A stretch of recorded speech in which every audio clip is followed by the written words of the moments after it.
We are at the plantation, Myrtle Plantation.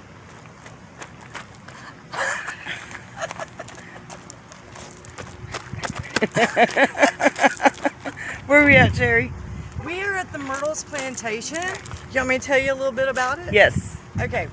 Walk backwards. I've been here before. It looks a lot different. They've built a lot more. They got the restaurant built again. It had burned down a couple, well, back in 2017, I think we were here, me and your sister. And, oh my God, there's so much more here and so many more people. But I don't know if you've ever heard of Myrtles Plantation. Ghost Adventures has done one of their shows here. They've been on other documentaries. The biggest story about Myrtles, there's a couple. The slave Chloe was a slave girl that lived here who was having an affair with her master at the time. I have done a documentary before on Myrtles, but I'm just trying to talk off the cuff because it's been a while. But the gist of it all is Chloe was not getting the attention anymore like she wanted, and she didn't want to be stuck outside because back then, you know, if you were a slave here and you were a cook, you cooked outside in hot Louisiana. She was a house servant, so also she was having a love affair with the master. Well, she had, at one time she was caught eavesdropping in on the men's parlor, and the door flew open. Chloe fell in. It said that they cut her ear off for that. Then, to try to win back the affections of her master, who she was in love with, who started to be like, she was scared. She was like, oh, I'm going to be kicked out. I know I'm going to be outside working out in that hot kitchen. So what I'm going to do is I'm going to bake a birthday cake for the kids.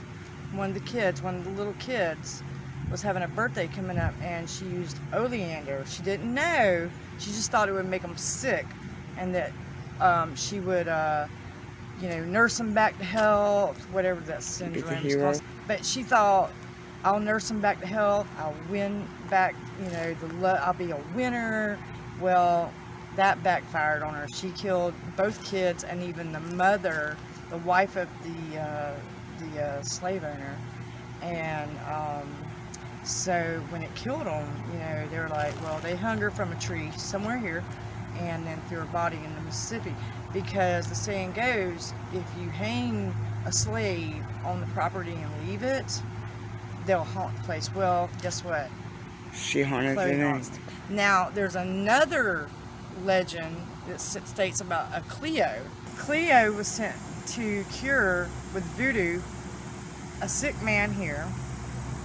And I've got a third story after that, which is an unsolved murder. Anyway, Cleo did not, whatever potions, whatever, it didn't work out. The man died.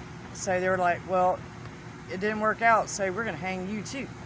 So Cleo was another voodoo practitioner who was hung here, thrown in the Mississippi River, thought to haunt here too. Okay, some of these are legends, but anyways, now there is one that is a real story for sure, unsolved murder. The last family that lived here, and like I said, I will have to look all that back up. He died on the 17th step. He came outside, somebody called his name from the front, okay? He came outside, they shot him. He made it to he ran back inside. He made it to the 17th step. His wife met him on the landing, and he died in her arms. That is still an unsolved murder till this day. But yeah, we're at Myrtles Plantation.